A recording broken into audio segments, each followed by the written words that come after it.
Okay. So today I'll be talking about the topic of racism in the workplace.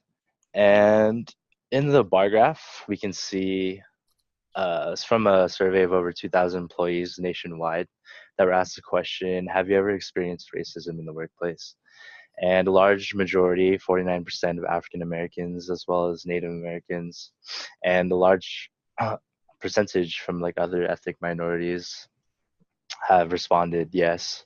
So it's clear to see that racial prejudice is an urgent problem that many people continue to experience today. So, what's the problem exactly?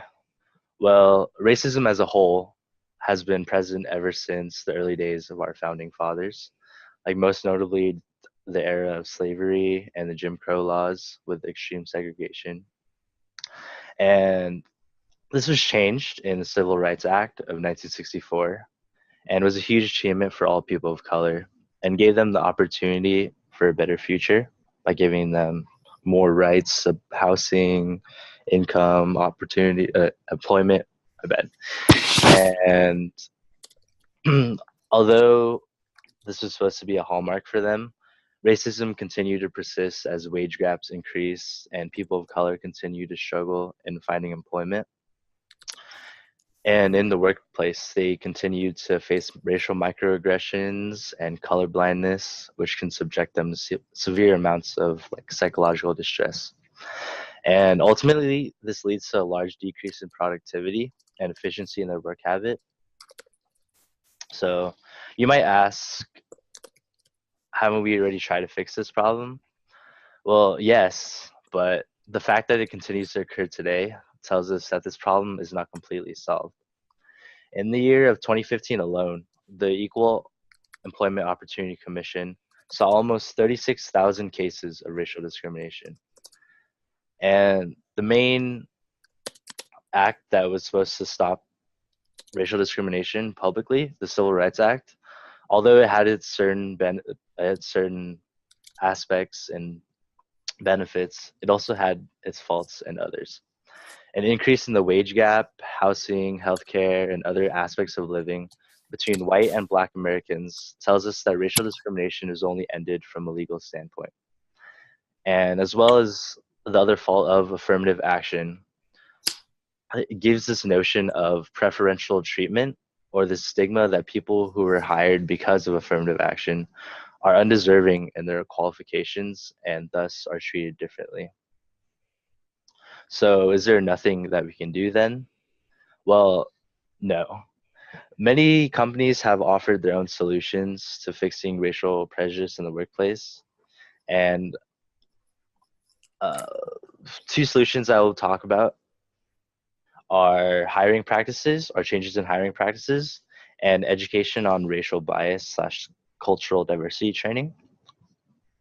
So specifically talking about the problem with hiring practices today are that many companies employ affirmative action or are compelled to hit this racial, like meet this racial quota that they have to promote diversity in the workplace by hiring people from ethnic minorities.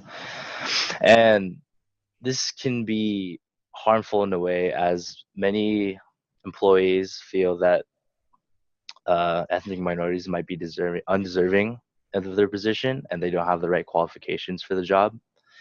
And rather, it is more effective to hire people based on the qualifications and their skills to be able to excel in the job position. And this can be done through different strategies that I have talked about: blind resumes and structured interviews. So by not focusing on one's name or the color of his slash her skin, implicit bias or like a gut feeling about somebody can uh, cannot be made, and people won't have their own internalized racial thinking of someone. A fair and equal chance is available to all job applicants, as they're forced to follow a set criteria that employers can wisely use in basing their decision to hire. And the other one I'll be talking about is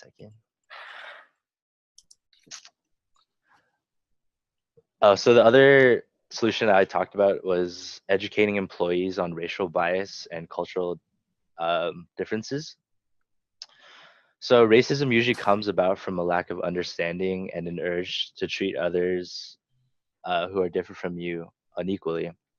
And holding trainings and workshops on racial bias can make employees think twice about their decisions. Making employees more aware of the benefits that arise from multi-ethnic coworkers can be greatly beneficial as they have different viewpoints, outlooks, and perspectives on certain scenarios. And companies like Boeing, the largest aerospace company, has used different tactics such as lunch seminars, one-on-one training, and online modules in teaching their employees the importance of cultural awareness. And by employing such tactics in businesses worldwide, this can put us in the right direction towards a more efficient workplace. Um, so, what can we take away from all of this? Well, change doesn't happen in an instant and must begin with a start. Beginning with internal change in the workplace, it's been proven the most effective way in eliminating racial discrimination, as we place importance on treating every employee equally. So we cannot be content with the current conditions, but rather work toward improving race relations as a whole.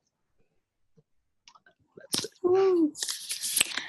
I liked how you use like the rhetorical questions as your titles, because like you're kind of talking about like this topic of like the workplace and like how they have been affected by like racial prejudice and stuff. But like I don't know why, but like your titles kind of give me this feeling as like I'm listening to like some kind of like business meeting or something like that. So it like I feel like it adds like, I don't know if it was intentional, but like these like rhetorical questions kind of like organize in a way and like make it sound like I'm like eager to know what's next, like in like a business presentation PowerPoint or something like that. Thank Yeah, you. I agree with that too. It catches my attention. It makes me Yeah, listen even more. Yeah. I feel like it's not like just like headings, but it's kind of like you're like letting your readers, I mean like your like viewers know like what's gonna be next, and I feel like that's like that was like really like clever to do for like your headings and stuff. Mhm. Thank you.